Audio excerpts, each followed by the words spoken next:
So without further ado, I want to introduce Nada Shabout. I'm going to read the bio because she's done so many amazing things. Nada Shabout is Regent's Professor of Art History and coordinator of the Contemporary Arab and Muslim Cultural Studies Initiative at the University of Texas, Denton, Texas. She is the founding president of the Association for Modern and Contemporary Art from the Arab World, Iran, and Turkey. Shabout is a project advisor for the Saudi National Pavilion, Venice Biennale 2019. She is the author of Modern Arab Art, Formation of the Arab Aesthetics, and which she co-edited, and a co-editor with Salma Mikdadi of New Vision, Arab Art in the 21st Century. Her awards include the Andy Warhol Foundation in 2018, the American Academic Research Institute and Iraq Fellow in 2006 and 2007, and has been a Fulbright Scholar and lecturer and research fellowship in Jordan. Welcome to Afikra. So, well, thank you very much, Aya and Mikey, for hosting me. It is a pleasure to be part of your community, and I look forward to our exchange. And hello, everyone. I see a number of friends in the audience, so always, a good thing to be talking to friends. Lovely. I want to start us all the way back. You had a bachelor's in architecture and you moved to art history criticism in your master's and your PhD. And I wanted to ask what that transition was like for you, why you decided to move to art history studies, and how has your perspective of the field or perspective of these questions changed over time? Yeah, actually, I mean, as I was a teenager trying to figure out what I wanted to do in my future, I thought it was architecture, and which I sort of chose because to be able to leave Iraq with permission in the 1970s, I had to get we were under the rule of Saddam Hussein and the Ba'ath, and so they only allow you to leave the country to study medicine or engineering. And architecture, closest thing to art, was part of engineering, and so it made sense. But I actually really very much enjoyed studying architecture. It gives you a wide view. You sort of like looking through a wide lens and a coherent understanding of how things come about, design, and ideas of organization and context. And so I do not at all regret studying architecture, but to be honest, I was just not a fan of the 8-to-5 job. And after I graduated, working on bathroom details and working myself way up, that was not my dream. But also because I've always really liked art, and this was sort of my way through. What it did do is, because I do also have a BFA, and I do ceramic and I paint, it made me realize that I am a better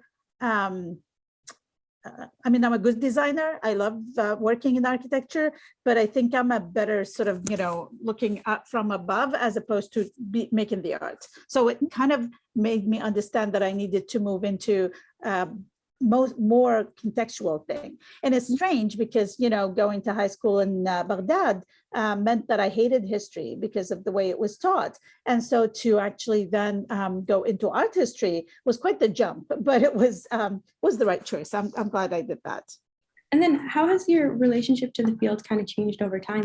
I know you've been in the art historical field for a while, and how do you feel about it kind of looking back, or about like the different evolutions or iterations of the field over time? Yeah, so when I started, when I was doing my master's, and I said I wanted to study Arab art, and everyone is like, well, what is that? And, we were talking 1990s, and it was a struggle through trying to find a graduate program. It is still a struggle to many potential students as they're trying to find the right person to work with. But for me, the struggle was that no one really understood what I'm talking about. There was Islamic art, which was also, to be honest, relatively a younger field, and there was Middle Eastern studies. But to want to study modern Arab art in an art history program was, of course, unheard of. And so that kind of set the expectations. But on the one hand, it made my research so much easier, because imagine in the 1990s contacting artists in the Arab world and saying, I would like to interview you, talk to you, and write about your work. And they're like, who are you? Where are you? And, ideas of copyright, like, can I get a copy of this work and I'd like to publish it? And they're like, here, take everything you want. So it made research easier, ironically. But of course, I saw how things unfolded. And in the new century, in the 21st century, there is definitely a better understanding of what we mean. I mean, modernism is still a field that requires a lot of decolonization and a lot of unpacking, but and it's not yet as accepting as we would like it to be, but we're definitely so much far off from where I started. And so the field had unfolded to where there are multiple voices now that enrich it. Right. I want to move to your book, Modern Arab Art. You talk about a few things here in this book. A lot of it is the establishment of Arab aesthetic. What has that meant? How do we decouple it from an Islamic aesthetic, and why is that important? And what does it mean to, come to be with that friction of like what the Western or the Orientalist gaze means?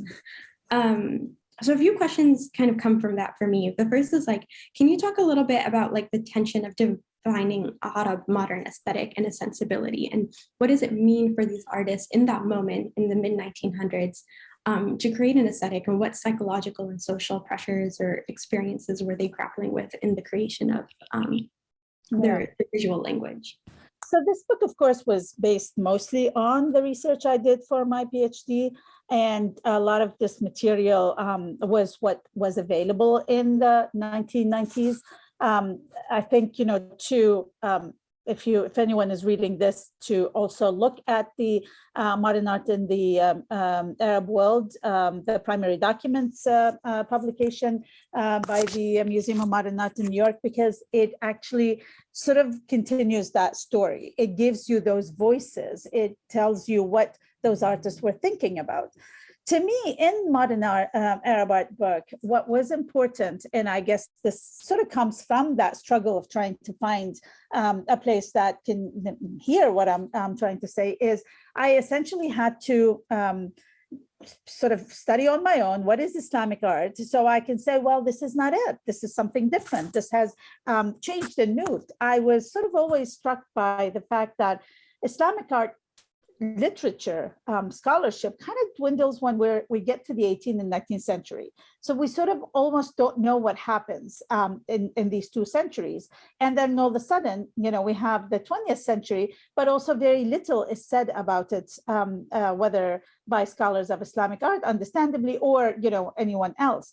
And so to me, it was important to sort of distinguish the aesthetics, what led to what we call Islamic art with all of its problematics, and what led to what I'm calling modern Arab art with all of its problematics. Clearly, there are many things in modern Arab art that I would now sort of reconsider, rethink in terms of how it developed. But as I said, my resources were very limited, and it was important for me to provide a space for the artists who were working in the 20th century for their voices to be heard, because they thought of themselves as different than the art that was developed before their age. And they were definitely grappling with different issues, philosophically, psychologically, politically. And so, of course, the art production would draw from that and changes accordingly.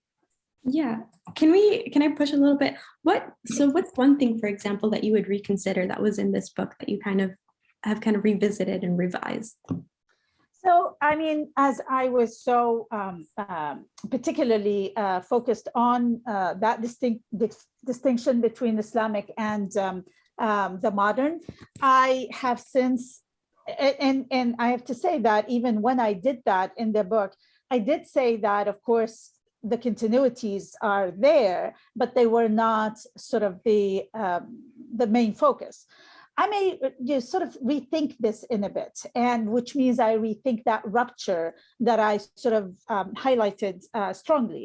I think perhaps it was not, it looked so sort of strong because we lacked the background of the 18th and 19th century mostly. Now we know more. We also know more based on the primary resources that we're finding, what the artists were seeing and thinking. And we can sort of decipher what they were subconsciously, seeing and thinking as well. And I think that allows us to reconsider the connection with the Islamic that was perhaps strongly rejected by some on the surface, but not necessarily in the practice. And now we sort of can untangle the continuity more and understand how that kind of comes together. But also just the idea that, the multiplicity and the connections, we know so much more now. Yeah. No, I think that's a really interesting question, because there's so many different forces at play, especially in that, in any moment in time, of course. That actually, if I also would add a very important thing that I would reconsider, I think, because I see from my students and when they reference and what resources they use and how they understand my words, and sometimes it scares me and worries me. I would also specifically reconsider the idea of the steps, or those, this is something that I've inherited when I came to start working, about the connection, the imitation, the adaptation. And I completely throw this out of the window and think about an engagement in ways that those artists, when we think about a confrontation of Arab artists, modern Arab artists with the West and with modernism, it is as if we're assuming that they were in a vacuum and all of a sudden came to this confrontation, which is, of course, we know is realistically not true. No one is in a vacuum. People were traveling. The mandate and the colonial presence brought things with them. Exchanges were happening, but also the students who went to study in Europe in the early 20th century. They didn't just go and see everything as if they've never seen it before, but also they were there for a very short time. They were not living there to immerse much, and they took with them their background, and they brought it back understood in a very different way. So there's a more of an engagement, I would say, than a confrontation, than a rupture, than those sort of stronger ways of evaluating what had happened. So that is definitely something I'd like to highlight, and I'm working on that in all of my recent publications. Yeah, I actually really, I'll press on that a little bit.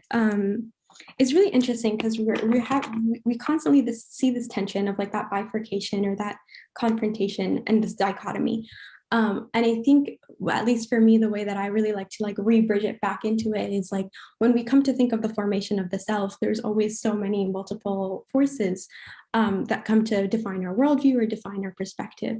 And we kind of seem to take that away a little bit from historical figures. We kind of deny their own emotional histories and their own emotional genealogy.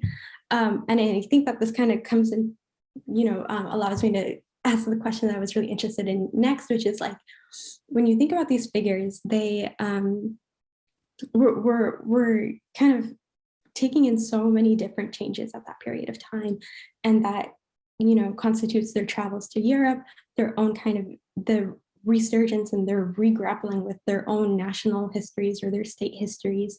And that leads to a very particular perspective. And I know that you're really interested in elevating the artists and giving them a voice, but as you have worked to unpack and, bring to surface all the ways that these forces are interacting with one another, what's kind of like one thing that you've noticed these artists are grappling with, whether it's like their own relationship to the history of their land, or if it's their own kind of redefining what it means to be a Iraqi or an Egyptian or something at that time? And how does that begin to ferment into this kind of like visual language or this own visual philosophy that I think that the second book really does begin to really get at, which is like their own writings about what it means to be an artist right now and why it's critical for them to speak up. And what does that mean then to now give them a platform several years later? Yeah, absolutely. As a matter of fact, all of what you just said at different moments of time, because the concerns and the challenges changed and shifted, through the 20th century till today. But definitely early on, most of the artists were, grappling with, I would say, two main things: the locality and the globality, which was the international at that, then at their moment. The locality meaning that all of a sudden, let's say for Iraqi artists, there is an Iraq which with borders, so it's not just the wilayat that they that were under the Ottoman. That meant they had to think of themselves. The political was evolving. That meant they had to think of themselves as a political entity as well, because all of a sudden they are a nation. A specific way of behaving as a citizen of a country, as an artist within this country and within this nation. And so there is that on the one hand, for them to try to understand what that meant and how they will be sort of representing themselves, but also equally, they are engaging with what's happening in the world. They're going to Europe, they're going to different parts of the world and studying. They're seeing exhibitions from different parts of the world, understanding the struggles of independence in India, as well as in South America. And so all of these issues of thinking of humanity as a way of connecting and under your sort of expression through the arts were collective in concerns for everyone outside just the Arab world. On the one, I almost hate sort of. But realistically, we have to, because this is art history that has not been written yet, and we need to write it. But also, no one can work outside of the small localities. But that's why I'm hoping that in time we kind of now, and the younger scholars are working on, let's say, countries, and yes, puts you sort of within a nation, but hopefully we can focus on cities more and the development within cities. Because clearly when we talk about Arab and we put it within this sort of context, we are constructing a specific space. A space that I will argue and continue to argue that existed by choice of the artist as well within a certain period of time. So it's almost as if we can talk about Arab aesthetics as a specific period aesthetics that were in mostly, let's say, mid-20th century, that evolved, not diminished, not disappeared, but evolved into different understandings of how the artists themselves were thinking as they move forward. So it's very important for us to understand that it's not a one thing, it's not a thing that sort of stays in place as an aesthetic that is still dominating, but it's still, there are remnants of it and an engagement of what means to be an Arab. But the hope is, as those artists themselves were thinking, yes, we are an Arab bloc, and more so during the 1970s, let's say, than the 1950s. But they understood being an Iraqi or an Egyptian as well as being an Arab, and some of them being a Muslim, but also some of them being, a non-aligned, part of the non-aligned movement, and so on. And so it's more, or African or Asian. So there is definitely a richer complication that we should never forget. Right. And I think what's also really interesting is just so much of what we consider foundational in academia, which is like Freud and like all these theorists were coming to be at that time, and that influenced a lot of the ways that they were thinking about their work, and how does it all begin to tie into like their own philosophies and their own aesthetics. And I think that's really interesting. Yeah. Yes, and we have to remember that everyone was reading this, in Europe, but also in the Arab world.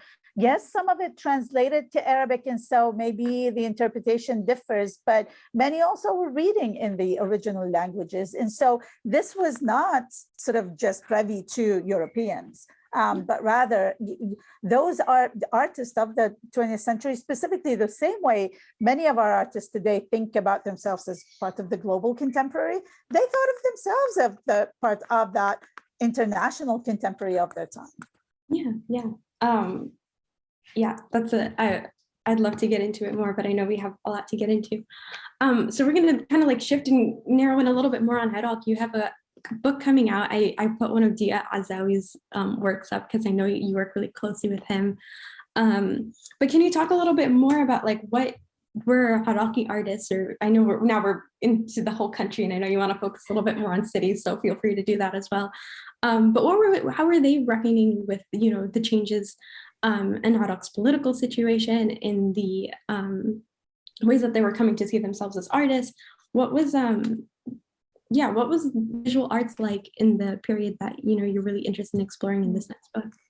So in this next book kind of, you know, wants to take the ideas of an Arab aesthetics into sort of the micro as I move forward. And basically, I mean, of course, my focus on Iraq is, I suppose, natural. I grew up in Baghdad, seeing those artists, you know, hanging at my parents' house and friends' houses around the city of Baghdad. And I was just reminded of that in my just recent trip to Baghdad. So, I mean, it kind of, you know, resonates and I understand it. But essentially what this book wants to do is understand or sort of unpack what is it, why is it when we look at a group of art and say, oh yeah, this is Iraqi art, even before we recognize the artist, what makes it Iraqi? What is that thing? You know, what is this, what I'm arguing is specific aesthetics that are, yes, possibly shared by, you know, the neighboring countries and at certain periods of times by choice and exchanges, but also remain specific to Iraq. What makes this work Iraqi, essentially, is what I am trying to argue. And through that, you know, go through contextualizing some of the artists and recontextualizing some of the artists. You know, an artist like Jawad Salim, who is known and revered by everyone, but, you know, possibly there are a couple of narratives that are written, you know, just very sort of text that repeats, let's say, Jabra Ibrahim Jabra's writing, and perhaps it's time to reconsider it in a different context. But also other artists like Madiha Omar, like Faisal Aibi. There are so many other artists that have not been studied that we need to include. And so this is an excuse to write more about you know, modern Iraqi art, but also a way for me to rework some of those theories that I introduced in modern Arab art. Wonderful. In the interest of time, I'm going to sneak one question in that's completely unrelated, and then we'll get more into like community and epistemic systems. Can you speak a little bit more about your involvement in the contemporary art space, how you kind of see the field now? I know that something that you've talked about specifically in New Vision is that there was a wave of interest in Arab art that was like very commercial in nature.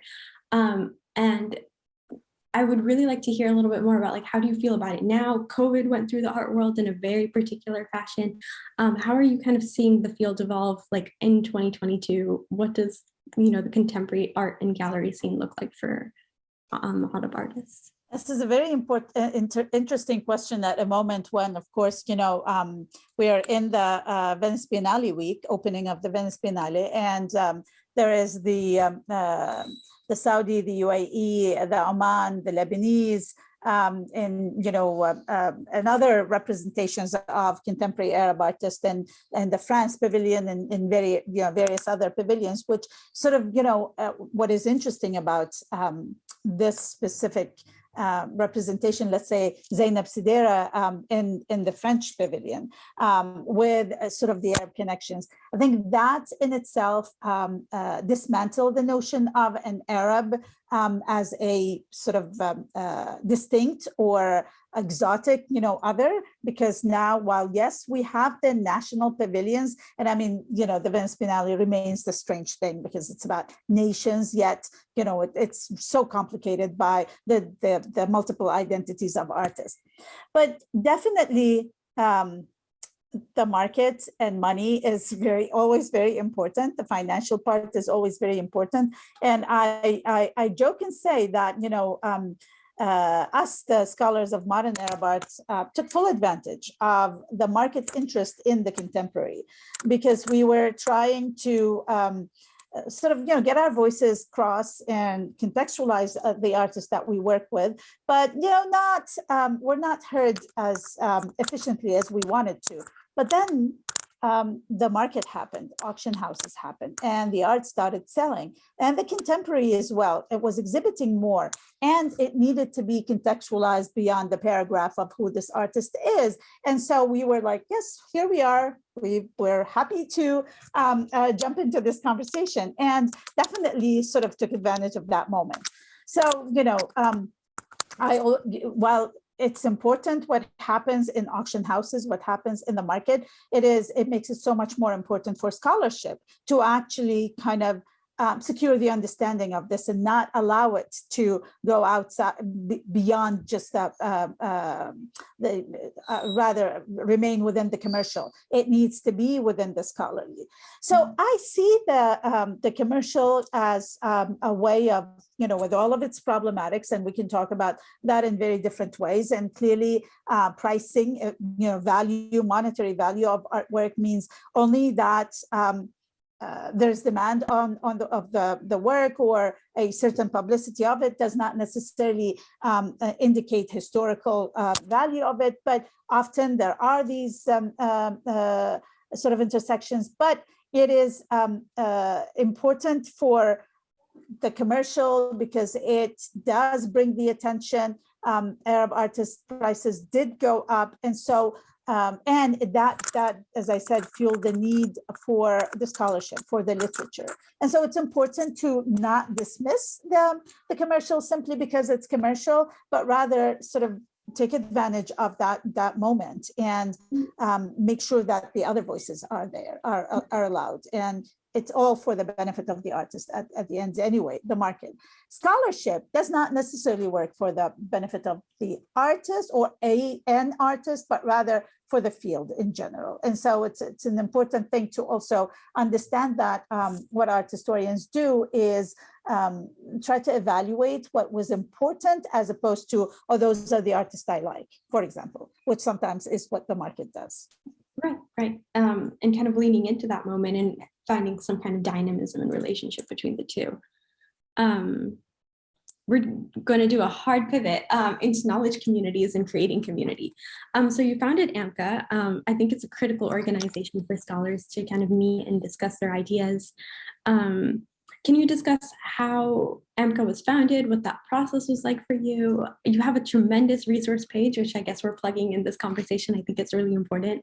But talking a little bit more about how it came to be and what you envisioned for it in the next few years. Yeah, it was really out of necessity. As I had my own struggles as a graduate student, understanding that everyone else who's interested in the field has similar, if not, the same struggles. And so the idea, as few of us who there was sort of presenting at either College Art Association or Middle East Study Association, this sort of lonely paper in a very unrelated panel, but there, as also the market started adding interest, well, there was more interest in the Western academic world, and so there were a few of us who are interested in the studies, and in fact, we had a panel discussion at Montecatini. It was a European forum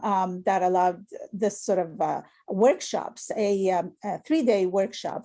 And in that workshop, I introduced the idea of how about if we form an association that allows community exchanges, that allows support, and that idea was accepted by everyone, and that was the birth of AMCA, which ironically, of course, is so interesting. It's registered here in Texas, and so the Association of Modern Contemporary Art, the Arab World Iran Turkey, is registered not only in the United States but in Texas.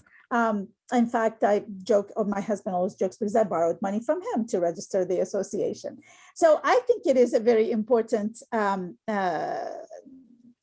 thing that happened, because it showed everyone who's interested that there is support, and that was very important for younger scholars as they enter academia, in structuring the field, in creating job opportunities, in helping in publications, in highlighting the work that scholars are doing, but also organizing conferences, organizing panels in various other conferences. We have one conference I'm going to plug in here coming up in November at the University of North Texas, focused on the 1980s, a decade that has not had much studies. And so we're also able to direct, at least in certain ways, and fill the gaps in scholarship. And so, but it is also that we're a small but very close community.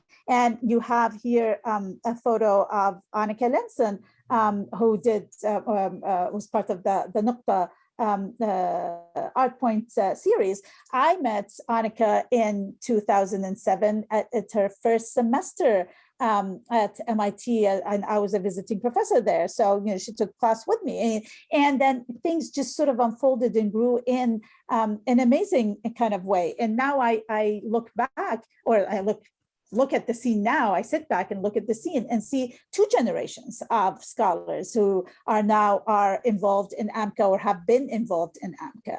And so it's a very dear and important thing to me personally, as well as for everyone. And I have to also say that, because people might notice that I am the founding and still president of AMCA, but I am looking for someone to step up. It is not meant to be that way. It's meant to have, other presidents, but somehow everyone just, drops out, resigns as they go up to the point of becoming presidents. And I understand there's this fear of change, but hopefully with more voices, they will take over. But I gotta say, I now just sort of sit almost like an honorary president, and I have everyone else doing all the work. So it is to them that the credit goes. That's a nice structure. It's always, no, it's so lovely. I remember when I first started getting into the field and hearing about AMCA and feeling, a huge sense of relief that there was something, and there's something that can, help you put together all these pieces that felt like they were floating, because there wasn't a centralized place for them. Yeah. Support is always important anyway. Yeah. Oh, definitely. Transitioning a little bit more to the Modern Art Iraq Archive. Can you speak a little bit more about like your philosophies around archiving, what your own personal interest in archiving, and how you kind of felt about preserving Iraqi heritage in particular? I know there's like something that you've talked about before, is the destruction of the Iraqi Museum of Modern Art, and how that might have been kind of like a catalyst for the formation of the archive, and what you're kind of like coming to think of and see and notice, even within your own work, is kind of doing research in the 90s versus now, and how archives play a role in that, and how it how it feels different. Absolutely. I mean, again, it seems the projects that I initiate are all out of necessity. Because lots of things are happening. And so in 2003, when the invasion happened, and I went to Baghdad in June 2003. I left Iraq in 1980, visited only one time in 81. And so I went again in 2003. And of course, it was heartbreaking seeing what I saw and what I heard about, and I couldn't see because the destruction. And through my research, trying to do research on Iraqi art, I always had the problem of being able to go to Baghdad and go through the archives. And so I understood the problem that anyone who wants to work on Iraq would face, without having access. And then, with the sanctions and with the wars, the access was completely gone. But initially, what I wanted, and I wrote a couple of grants for this to try to document the looted collection from the Museum of Modern Art.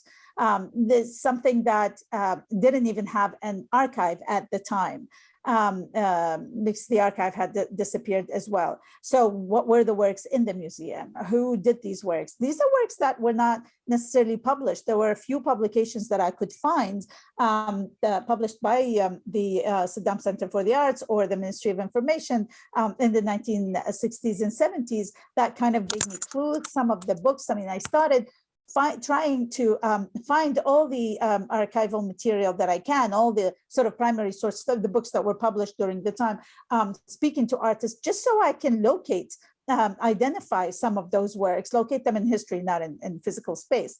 And so the idea initially came through that, collecting some of the images that I got from the photographer of the center and many other places.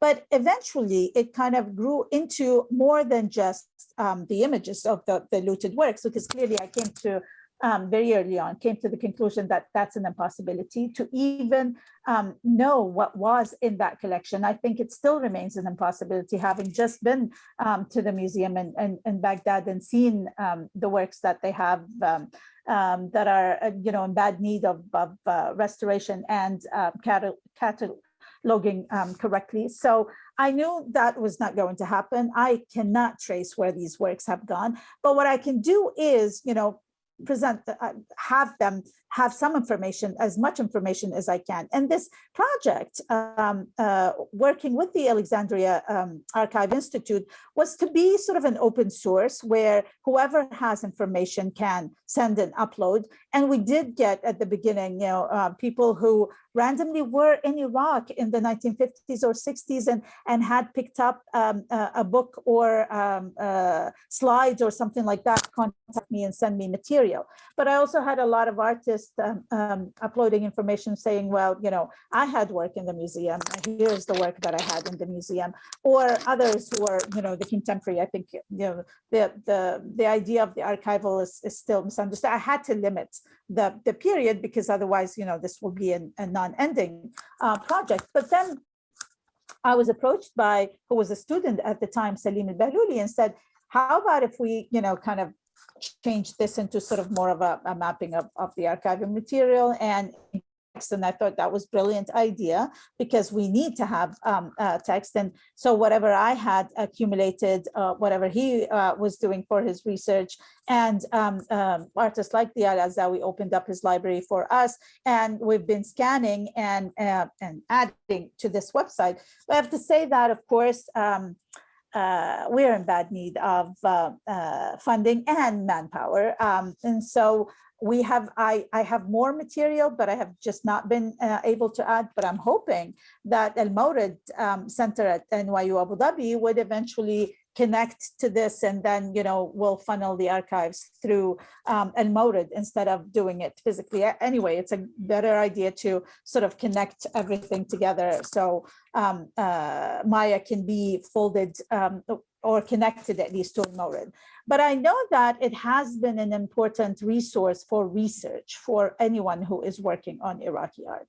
And so I think, it was out of necessity, but it grows out of interest and need as well. Right. And speaking within kind of like locating within history, I know that you received a Getty Foundation grant. And it's really interesting because in modern Arab art, you talk about the emergence of Arab art as a field and the undertaking required for it to establish itself through surveying and cataloging art movements, exploring issues through critical analysis, defining of the relationship between the artist and society in each Arab country and city. And the analysis of the influence on Islamic aesthetics and Arab aesthetics. Can you discuss how this grant would look like and how it would further cement the establishment of the Arab art field? Yeah.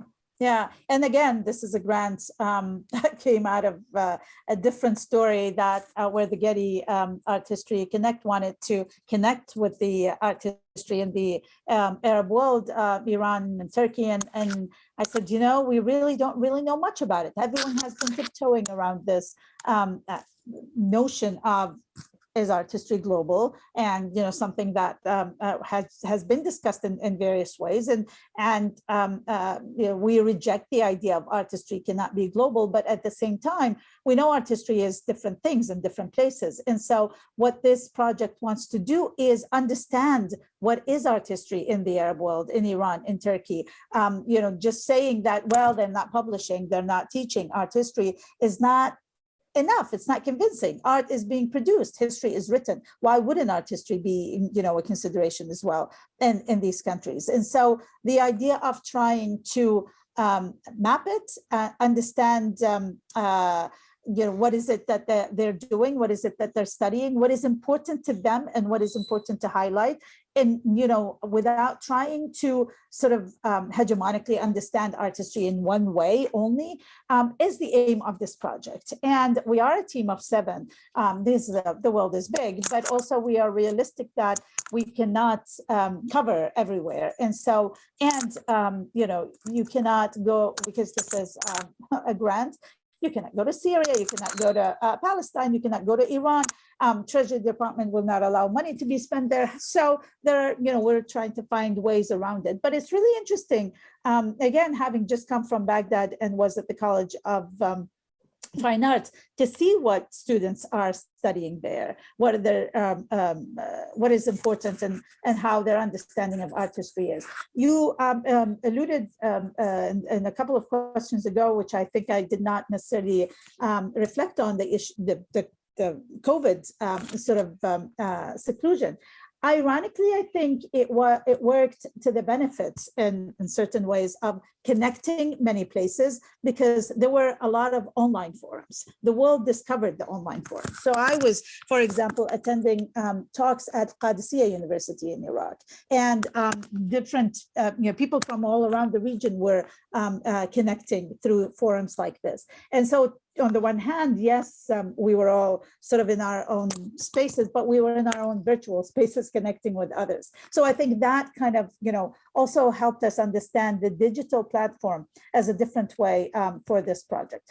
This is a project that was halted by the Getty, since we couldn't travel, but by the Getty, I'm sorry, halted by COVID, since we couldn't travel, but the Getty have been extremely understanding. And so hopefully we will meet the deadline this time.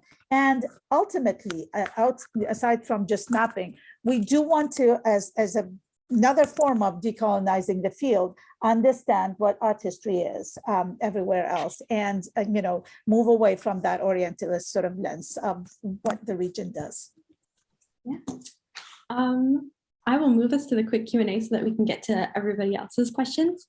What are you reading or watching right now? Oh, yes. What I'm reading lots of things because I have stacks of books and I need to go through them. And I start with something and then, you know, get distracted by another. So I'm reading it for fun, but, you know, that doesn't happen very often.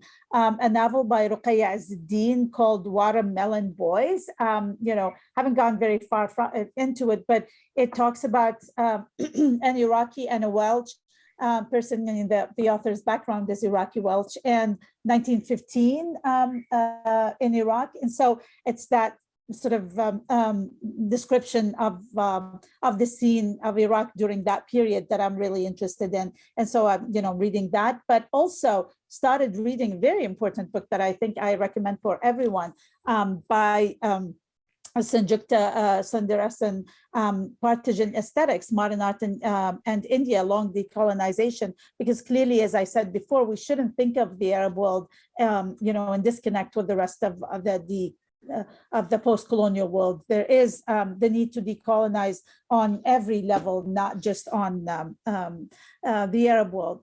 But also, having just come back from Baghdad, I have stacks of primary documents that I want to be reading. I mean, look at this. This is a quarterly journal of culture and heritage that was issued by the Minister of Culture and Information in 1979. And this is a whole issue about the city of Baghdad, about the heritage and history and culture of Baghdad. I mean, I'm just really enjoying this. So those are love so that. Wonderful. What's the name of the second book on Indian aesthetics? Oh, it is The Partisan Aesthetics, Modern Art in India's Long Decolonization by Sanjukta Sundarsan. Oh, okay, perfect. Yes. Who would you love to shadow for a day, past or present? I mean, just delving into all the archival material really wants me to, I would love to shadow both of my grandmothers. My maternal Palestinian grandmother, who lived through the Nakba and the division there, and my paternal Iranian grandmother, who moved to Baghdad, at a very young age and had to intersect with the Iraqi culture of the 1920s and 30s. I think that would just be an amazing thing if I could do a trip back into history. Yeah. What do people most misunderstand about your work? I think generally people don't really know what art history is or why art history is. And so it's not specifically my work, but why we do work. I mean, I have lots of artists who assume that I should be writing about everyone because it's to the benefit of everyone, and everyone should be important. But of course, an art historian has or should be able to focus on whoever they think is important for that moment that they're working on. And so, I almost shy away from working with contemporary artists because of that assumption. So I think that's a main thing that is misunderstood, but ultimately also why we write this art, this history. We write it to understand the bigger picture of the whole world. And at the moment, most of the work that we art historians, scholars of art history of the Arab world, Iran, Turkey do is try to decolonize the field. Yeah, I think it's really interesting because another thing that you mentioned in your book is like what distinguishes a Arab art historian from a traditionally classically trained Western historian. And you're like, well, the first thing a Western art historian might do is look at the formation or the form of the painting. But the first thing that a Arab art historian is asked about the biography and the locale of the artist. And I think that's like another kind of interesting tension of like, how is art history even done and like why? Well, but I mean, that's a specific Western lens, right? Because they, most of the time, I mean, this is one of the most misconceptions of modern Arab art, that, well, it kind of looks familiar, because the assumption is that it shouldn't, right? I mean, it's ironic that we look at the contemporary at the moment, and we can say that there are lots of intersections and similarities and parallels. They're drawing from the same, resources, languages, and material. Same was true for, modern art. So just because something might look a bit like Cubist does not mean it's copying Picasso, because, they're looking at the same resources. And so this becomes a problem. So everyone wants to just like the context, the biography. Why? Where are the problems? Where are the wars? And it's actually, sad. This is what I'm trying to do in my current book working on Iraqi art. Look at the objects of art first before the biography and context, and looking for aesthetics. Yes. Yeah. And whose work do you admire and are inspired by? Oh, so many. I mean, on a professional level, I am inspired and I admire the work of, my mentors, everyone who came before me working in this field, and my colleagues and my students and the scholars, everyone who's part of AMCA. I am in awe of all the work that, members and scholars of AMCA do. On a personal level, I have to say that I am mostly inspired by my mother, the strongest woman I know, who's gone through so much history. I shadowed her life, so I know what she's gone through. Yeah. Okay, and then we'll open up to audience Q&A. Huda,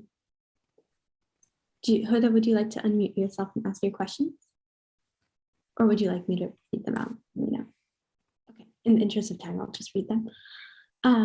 She first wanted to thank you for the talk. You're such an inspiration with your work and much contribution to the Hadab cultural scene. I admire your working on giving voice to Hadab artists and making their ideas globally known and relevant.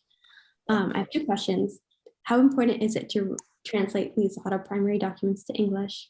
And how important is it to unpack and reveal the work of women artists in the region, specifically the older generation of modernist artists? Thank you for that, and always a pleasure to see you. Even to know that you're here. Your presence is always important to me. You know that, my friend. Translate is very important. I mean, the idea of the primary art in the Arab world. The primary documents, modern art in the Arab world book was because of our need to teach, because how am I teaching about an art that has very little literature out there, but also how can my students understand or hear the voices of the Arab artists, which was an interesting thing because translation became very complicated. Do we translate with the understanding faithfulness to the voice of the Arab artist, or an understanding for our students? And so translation is definitely very important. And how important is it to unpack and reveal work of women artists in the region? Definitely, especially the earliest early modernists, because I think for various reasons, there is a dominance of few male voices in the Arab world. I mean, we definitely in Iraq know more about Jawad Salim, Shakir Hassan Saeed, or Dia Azawi than we know about Madiha Omar, Saad Al-Attar, Layla Al-Attar, and others. So definitely there is a need to do that. But I also think that we should understand the dynamics of gender during that period of time in a different way. We always project the contemporary in our understanding of anything of the period. So I think we need to make sure that we understand the gender dynamics of that time. Okay, and then Nader, your question is next. Let me know if you would like me to read it out for you. He also says, thank you for the great talk. Could you please speak more about the strategies one may use in teaching modern and contemporary art to prevent students from both Orientalist and nationalist pitfalls? Oh, yeah. I mean, that is a whole different talk, my dear, and definitely a problem we all face. And, I'm always happy at the end of the semester if my students are not saying the same thing they said at the beginning of the semester.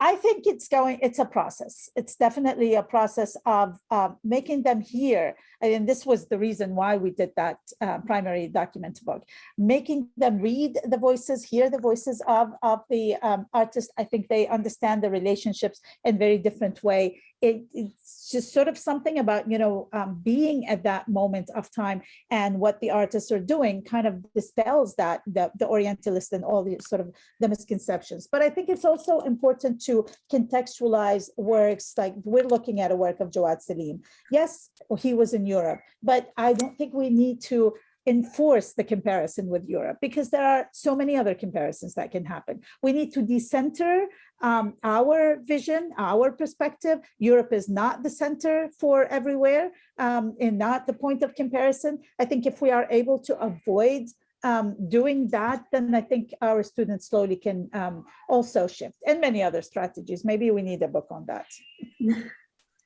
And then I'll read Esma's question as well. Thank you for doing the work you do, Nada. I'm producing multimedia installation and performance to keep alive our Iraqi and ancient heritage by creating contemporary work. Do you have any advice, given that our sources are mainly sculptures and relief in the British Museum and the Louvre? I would hope, Asma, that you can go to Baghdad, because the Iraqi Museum just opened and I was there, and actually it blew my mind, because, the things you see there, the way the rooms engulf you, definitely way over the British and the Louvre. But research, I mean, at the end, research is really all we are able to do and looking into things. But definitely having just come from this trip from Baghdad and seeing things in the culture and the history in a very different eye, I think every artist who works on Iraq should definitely make that trip. It makes you understand things in a different way. Wonderful. That concludes our talk. We're right on time. We finished all the questions. Nada's social media is here. In the chat, I put the feedback link. We are still fundraising for our goals. So it's afikra.com/support. And follow us on social media if you don't already. And thank you so much, Nada, for being in conversation with me this morning. Thank you. Thank you so much, Aya, and thank you everyone for your questions and for being here. And happy, you can email me anytime you want to as well.